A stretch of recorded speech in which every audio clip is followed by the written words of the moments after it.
Sejam bem-vindos, de repente você chegou aí no meio do louvor. É bom estar de volta. Estou recuperando minha voz. Foram 2 semanas de ministério intenso. A primeira semana, nós estávamos lá em São Vicente, litoral de São Paulo. Fui com a minha família. A gente fez uma loucura que eu acho que eu não faço mais, que é o seguinte: culto de aniversário da igreja. Preguei de manhã, preguei à noite. Fomos dormir 2h30 da manhã, acordamos 5 horas da manhã. 6 horas da manhã a gente estava na estrada com 2 crianças pequenas. A gente chega lá em São Vicente 6 horas da tarde, 12 horas de carro.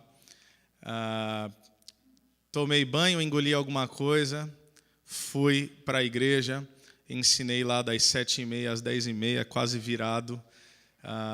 Eles gravaram, então sabe lá Deus o que eu falei naquela noite. Se eu falei alguma besteira, eu pedi para que eles relevassem. Então, isso aconteceu de segunda a sexta, 3 horas toda noite. O Nathan está indo para lá daqui a pouco, se eu não me engano. Compartilhar também nessa mesma escola. Eles têm uma pequena escola bíblica dentro da igreja. Subi para Campinas, treinamento, igreja.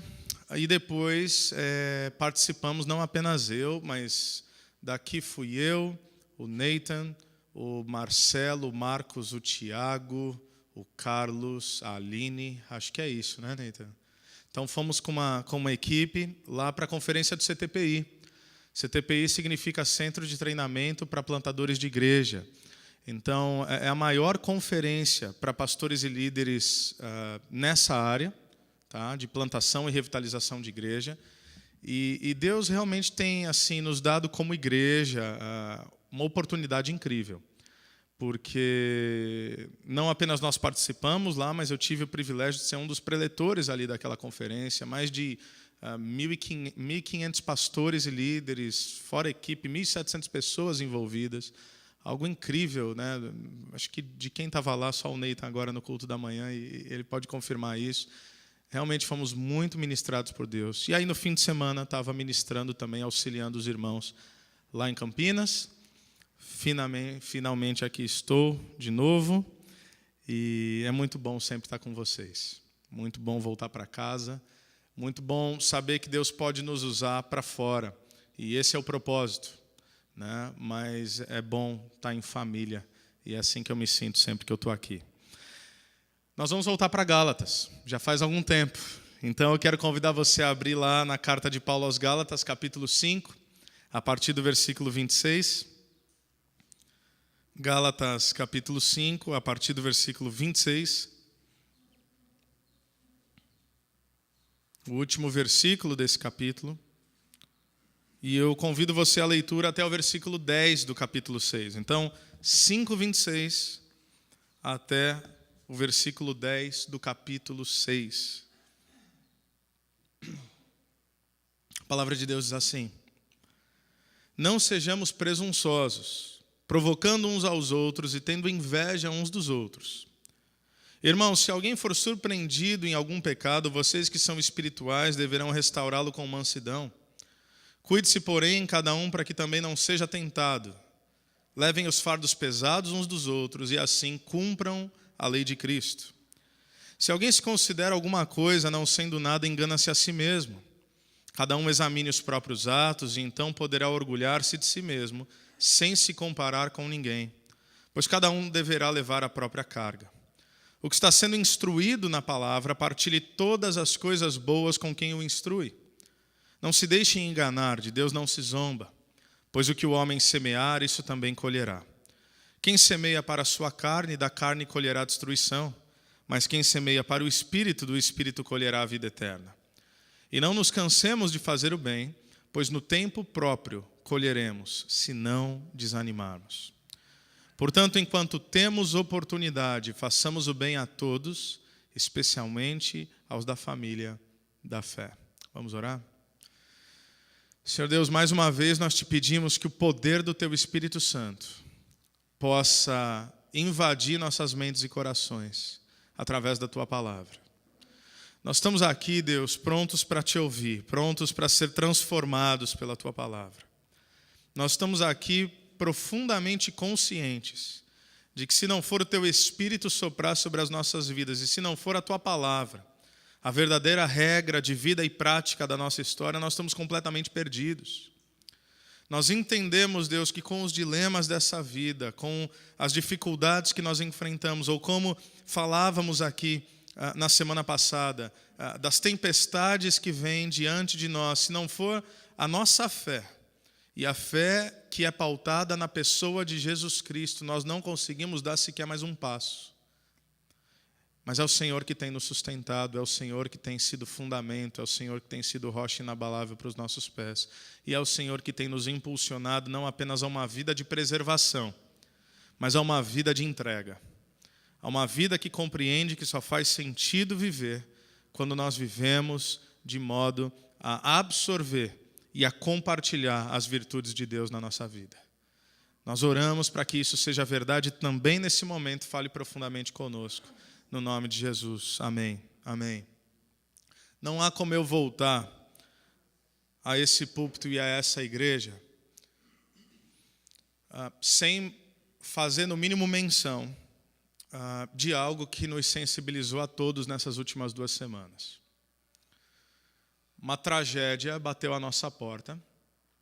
Uma pessoa querida, uma irmã em Cristo, se foi.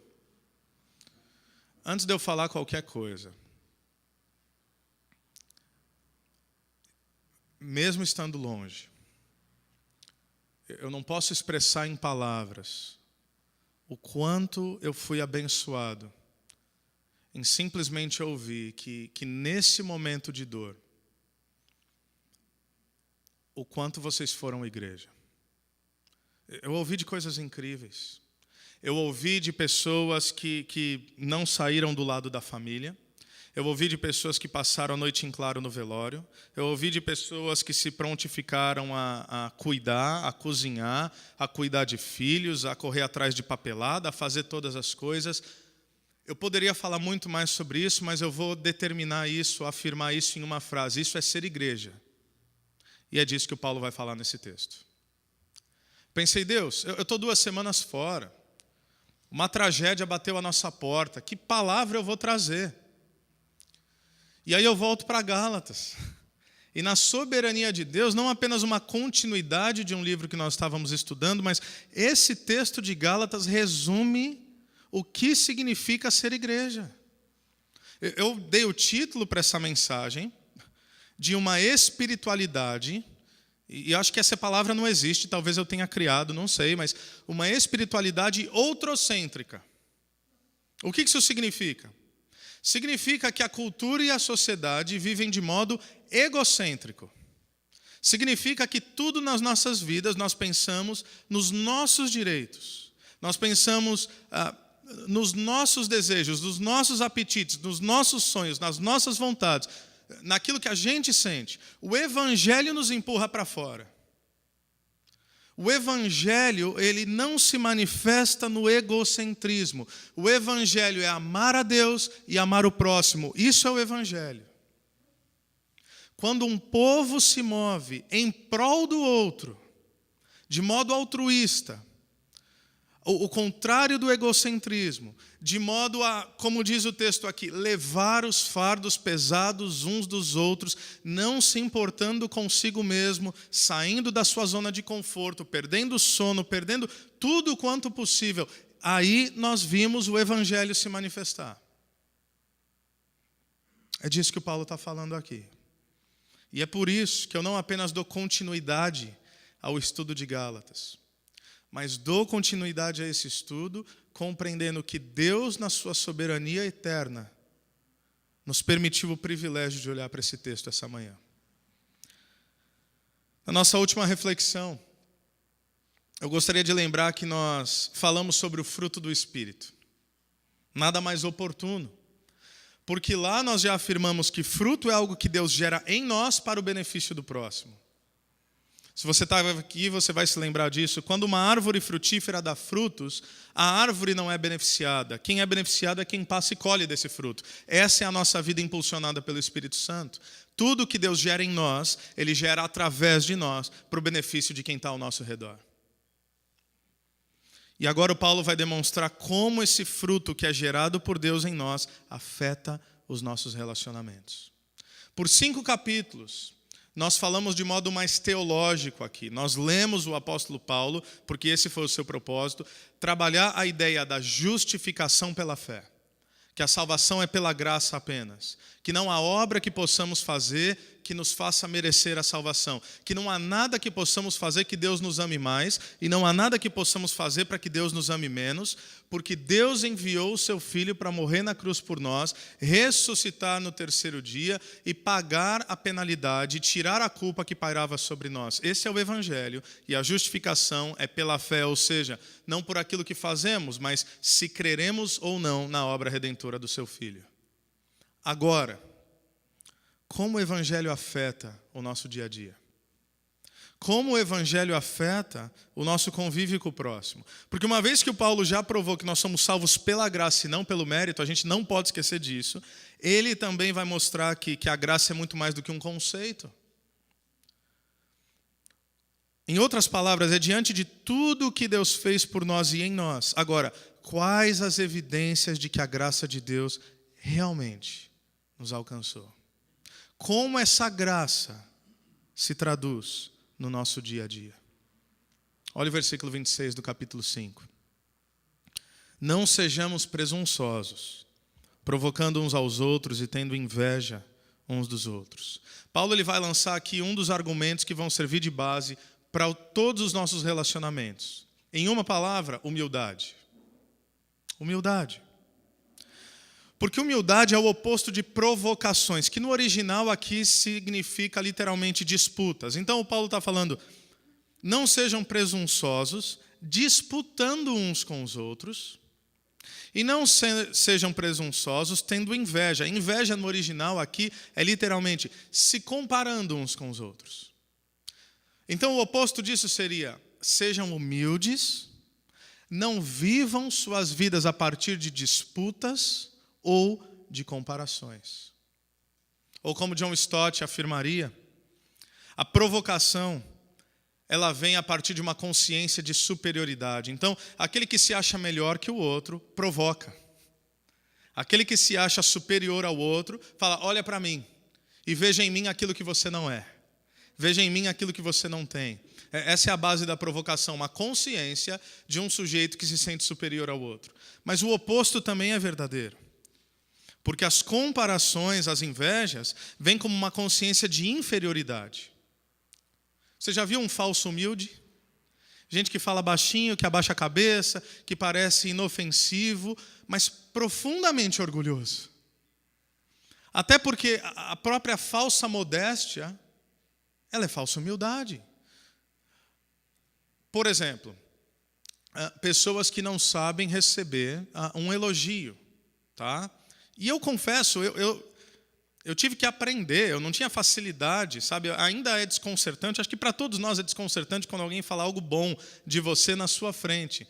Mas se alguém chega para você e fala, meu irmão, obrigado, foi incrível o que você fez. Não. Se for verdadeiro, se você realmente acha que não foi incrível, tudo bem. Mas geralmente a gente faz isso, tentando propor uma consciência de humildade, de inferioridade, que na verdade não revela o nosso coração. Isso é orgulho. Isso é orgulho. Se sentir superior é orgulho. Se sentir inferior é orgulho. Humildade, e um irmão mandou isso para mim ontem, eu tinha lido no comentário, mas não coloquei nas anotações. Humildade, segundo C.S. Lewis, não é pensar menos de si mesmo, é pensar menos em si mesmo. Humildade é reconhecer quem somos. E a base de quem somos, ou a identidade de quem somos, está firmada na pessoa de Jesus Cristo. Então não se considere superior a ninguém e não se considere alguém que não é digno, sobretudo também da graça de Deus, no sentido em que, por causa do nosso pecado, obviamente nós não somos dignos, mas o que eu quero dizer é, não pense que a graça de Deus não pode alcançar também você, porque ela alcança todo e qualquer pecador. Então, de um lado ou de outro, seja superioridade ou inferioridade, duas faces da mesma moeda que se chama orgulho. Assim sendo, olha o que o Paulo diz no versículo 1 do capítulo 6. Irmãos, se alguém for surpreendido em algum pecado, vocês que são espirituais deverão restaurá-lo com mansidão. Cuide-se, porém, cada um, para que também não seja tentado. Eu disse que o Paulo vai nos mostrar o que significa ser igreja. E a primeira base aqui, a primeira afirmação, a primeira coisa que nós vemos de fato é a importância de sermos instrumentos de restauração na vida dos nossos irmãos. É interessante a expressão que o apóstolo Paulo usa aqui. Ele fala, se alguém for surpreendido em pecado. Ou seja, não me parece que ele está falando de um irmão que escolheu deliberadamente viver em pecado. Não é essa a situação. Ele não está falando de um cristão que se entregou a um estilo de vida pecaminoso, consciente disso. Não. Quando ele fala surpreendido em pecado, parece muito mais que ele está falando de alguém que teve um deslize. Alguém que deu um tropeço. Alguém que, por um momento, pode estar trilhando um caminho perigoso. Você já viu situações assim? Você já viveu situações assim? Seja de desencorajamento, desânimo, dúvida, tentação, flerte com o pecado, seja ele qual for e qual nome você der. E olha que maravilha o que Paulo vai falar. Quando um irmão na fé estiver nessa posição de perigo, o que é que nós devemos fazer? Nós devemos intervir. Nós devemos orientar. Nós devemos exortar. Nós quem? E aí ele diz, vocês que são espirituais. Será que ele está falando de uma categoria específica em meio à igreja? Não, ele está falando da igreja. Porque no capítulo 5, versículo 25, um antes do qual nós iniciamos hoje, ele vai dizer que nós andemos também no Espírito. Se nós vivemos no Espírito, andemos também no Espírito. Por quê? Porque o fruto do Espírito, ele já explicou, está sendo gerado em nós. E nós já entendemos que o fruto do Espírito gerado em nós não é uma obra que emerge das nossas atitudes, mas é Deus em nós para se manifestar através de nós. É fruto, não é obra. Já falamos sobre isso lá atrás. Então, quem são aqueles aptos a intervir na vida de um irmão, a exortar um irmão, a orientar um irmão, porque são espirituais? A igreja inteira. Todo aquele que se reconhece como discípulo de Jesus Cristo. Não é um grupo privilegiado de supercristãos, não são apenas pastores e líderes, é a igreja. Eu falava com a nossa liderança essa semana sobre como o Paulo aborda a figura dos pastores e líderes da igreja em Efésios 4. Ele diz que o papel dos apóstolos, dos evangelistas, dos profetas, dos pastores e mestres é equipar os santos para a obra do ministério, para que eles cresçam em maturidade, alcançando a estatura do varão perfeito, a figura de Jesus. Ou seja, o objetivo de pastores e mestres na igreja de Cristo é equipar a igreja para que a igreja cumpra a obra do ministério. Qual é o problema? O problema é que a nossa herança cultural não é essa. O problema é que, por exemplo, nós estamos completando agora 500 anos da Reforma Protestante. E a Reforma foi uma reforma essencialmente teológica, mas não necessariamente eclesiológica. Explico. Você tinha a figura do sacerdote católico. Então, ele era o caminho até Deus. Então, eu tenho que falar com o padre, para o padre ser o intermediador até Deus. A gente só transformou a figura, jogou para o pastor. O padre era a boca de Deus, agora é o pastor. O padre é aquele que tem poder de resolver todas as coisas, agora é o pastor. O padre é quem aconselha, o padre é quem visita, o padre é quem cuida, o padre é quem é o terapeuta, o padre é quem resolve todos os problemas, agora é o pastor. O que isso gera? Porque era isso a realidade da igreja na época, uma distinção entre clero e laicado.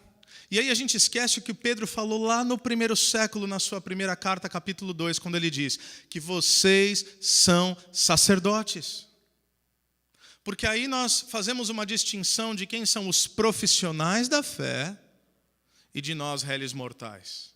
Então, não, pastores e missionários, eles fazem a obra de Deus. A gente não tem capacidade. Não, a gente não consegue estudar tanto. Não, a gente não vai resolver todos os problemas.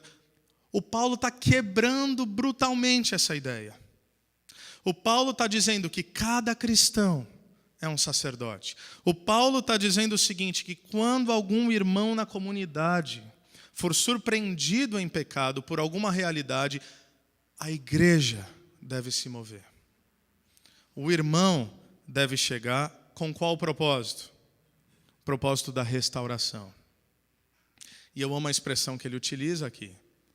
Eu me lembro quando eu era pequeno, eu não vou lembrar qual a idade, será 6, 7 anos, alguma coisa assim.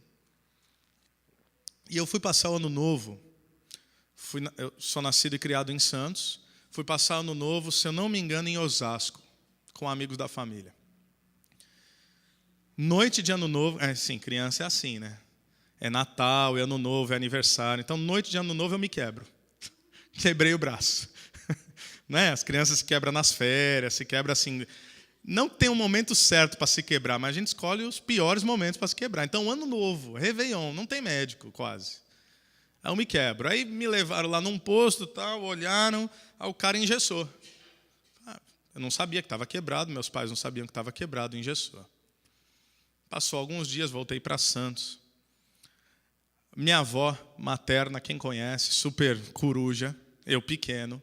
Cheguei lá, ela viu aquele gesso no braço, ela falou, vou te levar no médico. Minha mãe falou, não precisa, já está engessado, está resolvido. Eu falei, não, vou levar esse menino no médico sim.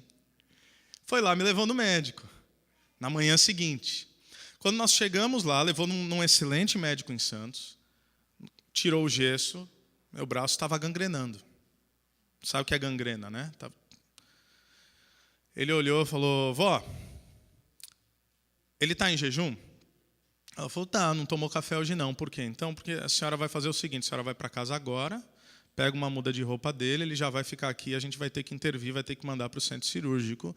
Se nós não quebrarmos o braço dele e arrumarmos, quebrar de novo, porque já estava calcificando, ela falou, a gente vai ter que amputar aqui mais ou menos na altura do bíceps. Então tem que operar agora. Tá feio esse braço. Ok. Agora pensa comigo.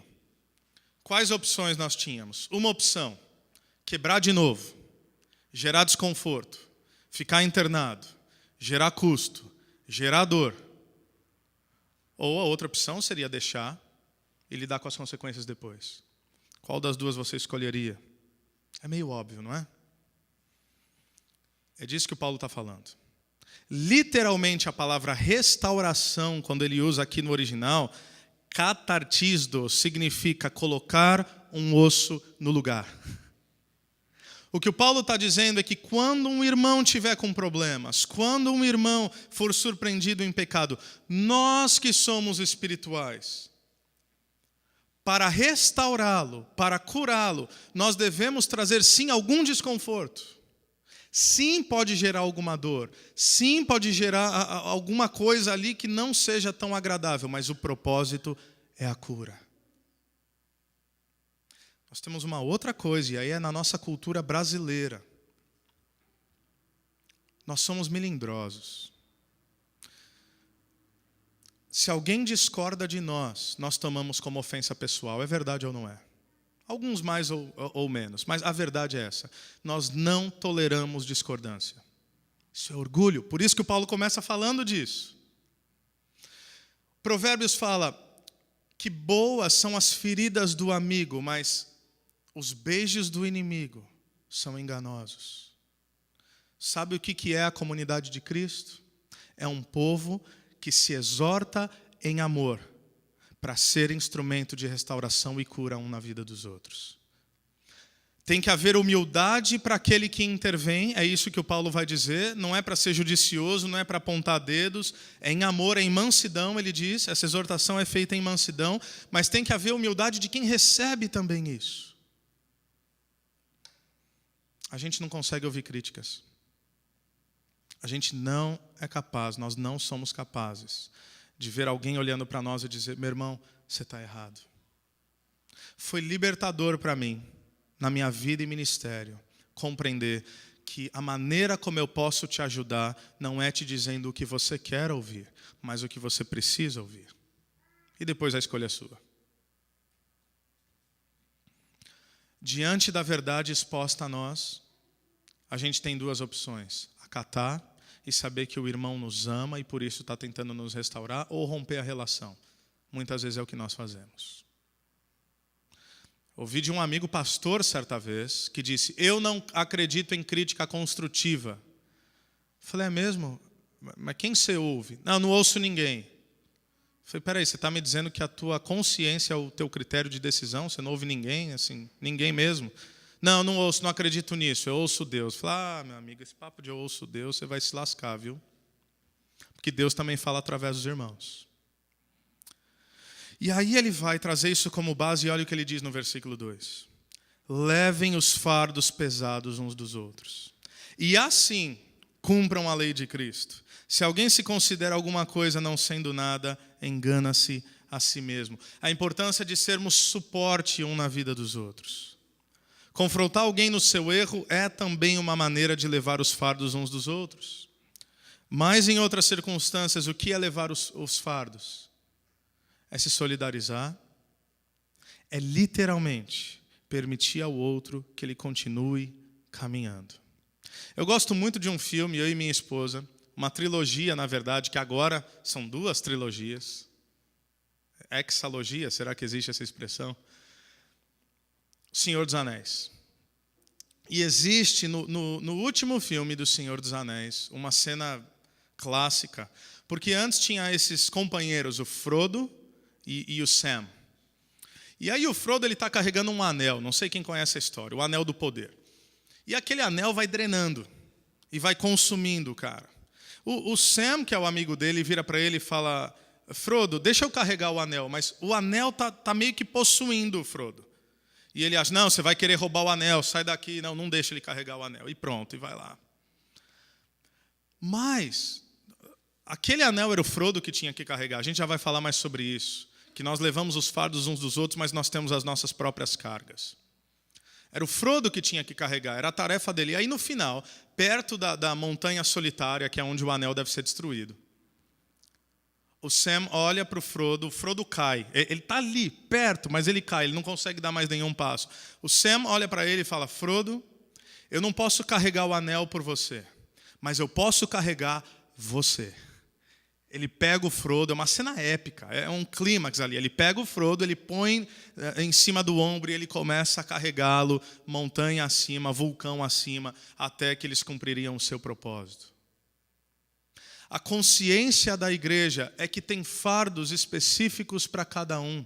Os desafios que você tem na sua vida, eu não posso viver por você. As lutas que você tem na sua vida, eu não posso enfrentá-las por você. Mas mesmo que eu não possa carregar tudo que você tiver a carregar, eu posso carregar você. Essa é a igreja. Essa é a igreja. Nós temos desafios. Nós temos lutas, algumas delas intransferíveis. Mas nós podemos carregar uns aos outros. Eu encontrei essa semana com o Hamilton. E ele me disse uma frase. E a frase era o seguinte: se eu estou de pé hoje, com essas palavras, se eu estou de pé hoje, é por causa da igreja. Ninguém pode carregar o fardo, essencialmente, dele. Ninguém pode sentir o que ele está sentindo. Mas todos nós podemos carregar essa família nas costas. E para levar o fardo de uma outra pessoa tem algo óbvio, imprescindível. Nós precisamos estar próximos. Eu não posso carregar o teu fardo se eu estiver longe de você. Eu não posso me solidarizar a você se eu não estou do teu lado. Lembra o Simão Cirineu que carregou a cruz de Cristo? Como é que ele carregou a cruz de Cristo? Ele teve que se colocar ombro a ombro com Jesus. Então, a igreja é essa comunidade onde nós nos colocamos ombro a ombro uns com os outros. E é por isso que nós temos que sair da nossa zona de conforto. É por isso que nós temos que doar o nosso tempo. É por isso que nós temos que doar a nossa vida. Porque nós jamais seremos capazes de levar os fardos uns dos outros e de carregar uns aos outros se nós estivermos longe, tentando manter uma distância segura do nosso comodismo. Uma das marcas mais fortes do Evangelho, meus irmãos, é a entrega. Sabe por que nós fomos atraídos a Jesus? Porque Ele se entregou por nós.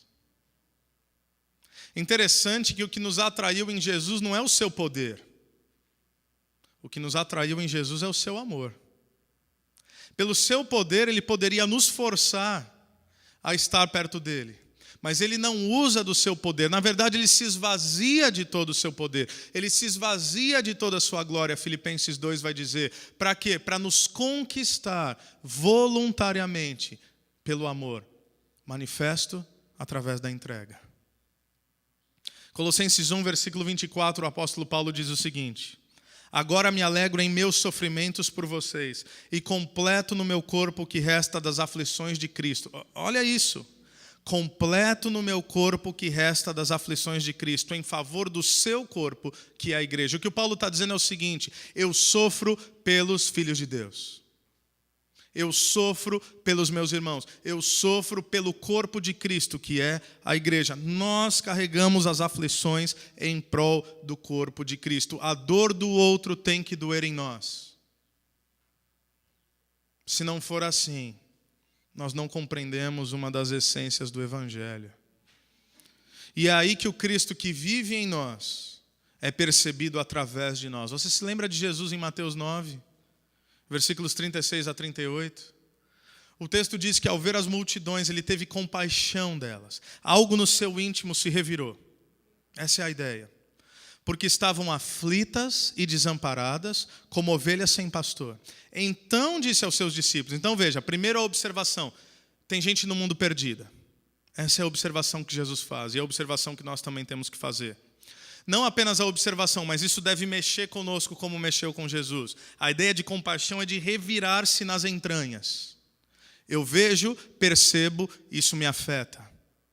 E aí o que Jesus diz? Então disse aos seus discípulos: a seara é grande, mas os trabalhadores são poucos. Peçam, pois, ao Senhor da seara que envie trabalhadores para a sua seara. Tem muita gente perdida e pouca gente trabalhando. É o que Jesus está dizendo. Tem muita gente sofrendo e pouca gente se importando. Então, ore a Deus. E aqui tem uma jogada de Jesus. Sabe por quê? Porque quando a gente ora, o nosso coração se alinha com o coração de Deus.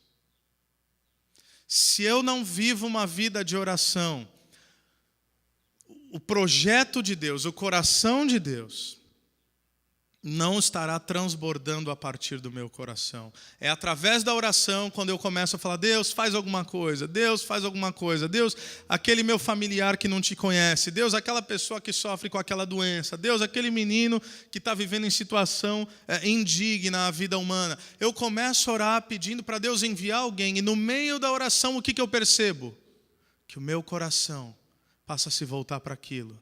E aquela oração que era para Deus enviar um outro, eu percebo que, na verdade, a resposta da minha própria oração sou eu mesmo. De modo que agora eu entendo que eu não oro mais para Deus enviar alguém, agora eu olho e diz: eis-me aqui, envia-me a mim. É isso. Apenas falar sobre o que nós cremos não resolve, meus irmãos. Eu vou usar uma expressão talvez um pouco mais pesada, mas verdadeira, infelizmente. De cristão hipócrita o mundo já está cheio. De cristão que fala o que crê, mas não vive o que crê, as igrejas já estão abarrotadas. Nosso desafio não é falar de Jesus, é mostrar Jesus como? Morrendo para nós mesmos. Nós somos a comunidade do Cordeiro que foi morto. Então o que nos resta? Morrer. Assim como Cristo morreu para que outros tivessem vida, assim como Cristo tomou o nosso fardo que nós não poderíamos carregar, agora nós morremos para nós mesmos, para que possamos carregar os fardos pesados uns dos outros, para que outros possam viver. É por isso que o apóstolo Paulo em outro momento vai dizer: já não sou eu, mas quem vive é Cristo que vive em mim. É por isso que Jesus vai dizer: todo aquele que quiser vir após mim, negue-se a si mesmo, tome sua cruz, então me siga. Fazendo algo em prol do outro, amando o outro sem esperar nada em troca. E o desafio: fazer tudo, e depois de ter feito tudo, se te traírem, se te abandonarem, se te difamarem, se te negarem, agradeça a Deus pelo privilégio de sofrer por causa do nome de Jesus. Paremos de querer fazer o bem. Paulo vai falar sobre isso no final desse trecho, esperando meramente algo em troca para nós. Quando você doar a sua vida, quando você ajudar as pessoas, quando você se entregar por todos e ainda te botarem numa cruz, agradeça a Deus. Porque é para isso que a gente está aqui.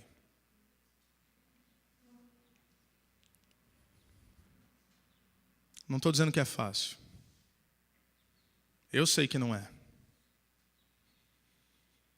A minha vida se resume em se entregar e apanhar. Eu continuo me entregando. E continuo apanhando.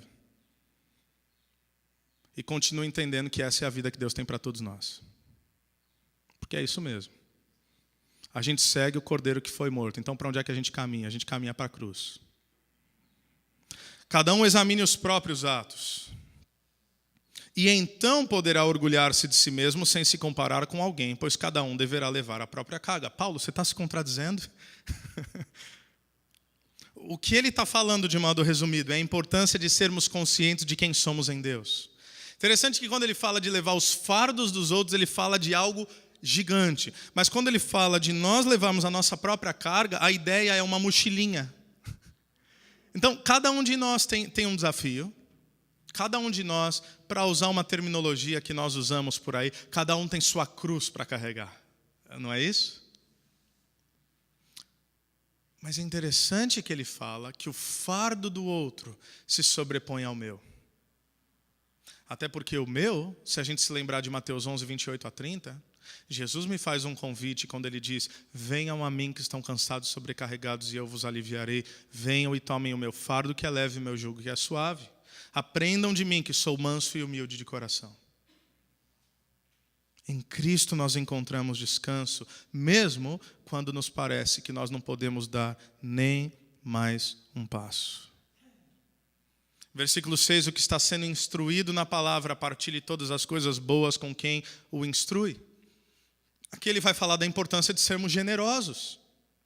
Ou seja, a comunidade dos discípulos de Jesus Cristo deveria ser marcada pela generosidade. E isso também confronta o nosso pensamento de conforto, de comodidade.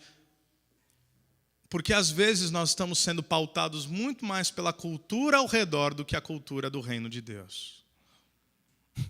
Essa semana eu estava com um irmão querido, um casal. E aí nós conversando sobre uma situação. E aí ele falou, não, eu vou fazer tal coisa. Eu falei, não faça isso.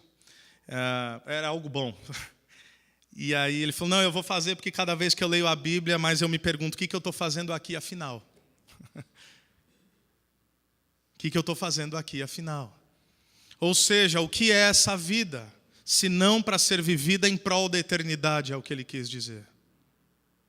Então, o Timothy Keller, falando sobre esse texto, ele diz: portanto, nós deveríamos dar com generosidade às equipes de nossas igrejas, não como consumidores que vão a uma igreja e se limitam a saqueá-la de seus benefícios, sem contribuir de maneira significativa com ela. O serviço cristão não é só mais um serviço a ser pago, mas uma irmandade rica, um compartilhamento mútuo das dádivas divinas. O que o Paulo está dizendo é que aqui nós devemos compartilhar todas as coisas. E especificamente nesse texto ele está falando do compartilhar financeiro. Ele está falando que não é possível na igreja de Jesus Cristo nós termos a mentalidade que o mundo tem, que é de consumo. Então, eu venho para a igreja, eu consumo um bom louvor, eu consumo uma boa palavra, eu consumo um bom ambiente, eu consumo um bom lugar que cuida dos meus filhos, eu só sugo. Isso é normal no mundo. O que o Paulo está afirmando é que cristãos, discípulos de Jesus, não são consumidores. Discípulos de Jesus são aqueles que compartilham todas as coisas, tempo, dons e recursos financeiros. E nós teríamos todas as desculpas possíveis e justificativas para dizer, mas não sei. A comunidade dos discípulos de Jesus é uma comunidade generosa. Porque compreende que não é uma questão de troca, é uma questão de mutualidade dos dons, porque agora tudo o que eu tenho foi dado por Deus. E todos os dons que temos só faz sentido se exercitados em benefício ao próximo. Vou citar algumas particularidades. Por exemplo, quando eu ensino, quem é beneficiado? Não sou eu. Quando eu aconselho, quem é beneficiado? Não sou eu. Quando eu visito, quem é beneficiado? Não sou eu. Quando eu oriento, quem é beneficiado? Não sou eu. Claro que eu sou abençoado nessa troca, mas o que eu quero dizer é que, dando apenas um exemplo da minha vida, os meus dons só fazem sentido para abençoar os outros. Isso significa o quê?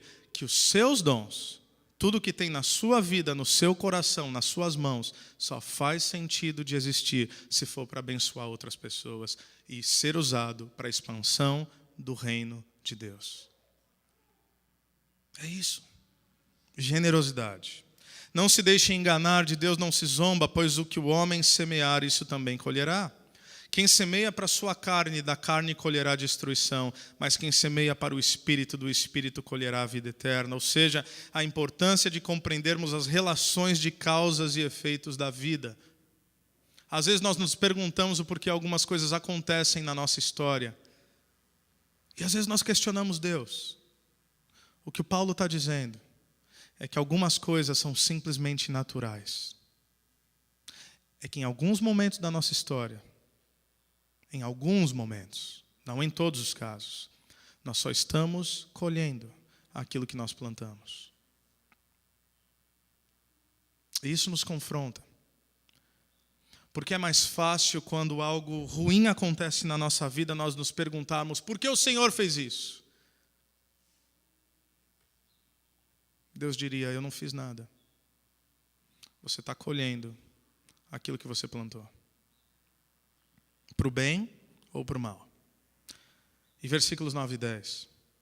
E não nos cansemos de fazer o bem, pois no tempo próprio colheremos, se não desanimarmos. Portanto, enquanto temos oportunidade, façamos o bem a todos, especialmente aos da família da fé. Sabe o que o Paulo está dizendo em alto e bom tom? Não desista. Não desista. E por que o Paulo está falando não desista? Porque nós temos razões suficientes para desistir desse estilo de vida que ele está propondo. Gente, todos nós, se nós formos honestos, humanamente falando, nós temos justificativas suficientes para nos cansarmos de fazer o bem. Nós temos justificativas e razões o suficiente para nos cansarmos em fazendo o bem. Inúmeras razões humanas para pensar no que é melhor para mim, na minha comodidade, no meu conforto, no meu dinheiro, nos meus projetos, nos meus sonhos. É verdade ou não? Nós podemos argumentar racionalmente o como não vale a pena viver em prol do outro. Porque você vai dizer, eu ajudei fulano, ele me traiu. Eu ajudei ciclano, ele foi ingrato. Eu fiz tal coisa para aquele lugar, ou para aquela pessoa, ou para aquela mulher, ou para aquela igreja. E só decepção. Então, é isso mesmo, é decepção. Nós temos os ciclos dos relacionamentos. O início do relacionamento, a aproximação no relacionamento, a frustração no relacionamento e a cura do relacionamento. Todo relacionamento é assim. O problema é que quando nós nos frustramos, nós preferimos às vezes trocar a relação ao invés de curá-la. É por isso que pessoas se divorciam. Porque elas olham, gostam do que vem, se apaixonam, se aproximam, namoram, noivam, casam. Convivem, se aproximam, veem os erros, se frustram, separam. Ó a tolice. Eles acham que o próximo vai ser diferente. Não vai. Agora eu estou vendo alguns casais olhando assim um para o outro. Isso é verdade em todos os relacionamentos. Você não precisa trocar o relacionamento, você precisa mudar a sua mentalidade. Porque inclusive a frustração e a cura faz parte do processo de Deus no trabalhar na tua vida. Nós achamos um absurdo, por exemplo, em se tratando do nosso conforto, dos nossos recursos. Nós achamos um absurdo quando nós lemos sobre o jovem rico ali nos evangelhos, aquele que se recusa a seguir Jesus. Então você tem ali Jesus e um jovem rico, menino bom, chega lá para Jesus e fala: Jesus, o que eu posso fazer para herdar a vida eterna? Jesus fala: obedeça os mandamentos. Ele fala: isso eu já faço. Tranquilo, desde a minha mocidade. Sou um cara assim, um cara bom. Aliás, eu seria um cara bom para o seu time, viu, Jesus? Se o senhor assim me chamar, o senhor tá ganhando nessa. Aí Jesus fala: é mesmo? Então faz o seguinte, doa tudo que você tem para os pobres. É interessante que Jesus poderia falar: doa tudo para mim, para o meu ministério. E seria legítimo. Mas ele fala: eu não quero nada teu. Doa para os pobres, eu só quero o teu coração. Porque você tem tanta coisa, mas tanta coisa, e não quer dizer que isso é uma regra para todos, mas quer dizer que naquele momento, aquele jovem que tinha o dinheiro nas riquezas, e Jesus percebe isso, ele fala: você tem muita coisa, você não vai conseguir me seguir, então doa, depois vem. E o texto diz que ele foi embora entristecido, porque ele tinha muitas riquezas.